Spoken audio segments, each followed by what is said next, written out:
marka la midnimo marka aragtida midnimada dadka aaminsan ee difaacaya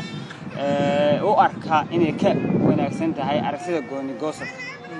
wixii horta ma aha aragtiyo diimeed ma aha waa aragtiyo siyaasadeed midka qof sidoo dan u arkayo wuxuu sheegayaa aan maanta waxaan ku jiraa dadka ay ula muuqato inay midnimadu ka faa'iido badan tahay aragtida gooni goosadka waxaan kaloo ahay dadka u arka 30 sano kadib inaan meel loo socdaa jirin siyaasiyiintu ay tahay shaxay dheelayaan kaliya xaggan iyo xagga waa siyaasiyiinta waqooyiga Somalilandteeni iyo koonfurtan Soomaaliyeed muqdisho hadda joogno ayaan sameeyay inaanay daacad ka ahayn shakhsiyaad mooyaane aragtida ama gooni goosadka ee waqooyigu qabo iyo aragtida midnimada ee ay qabaan bahalkii siyaasiyiinta reer koonfur marka waxa labada dhanba dayeysan ay shacabka yihiin marka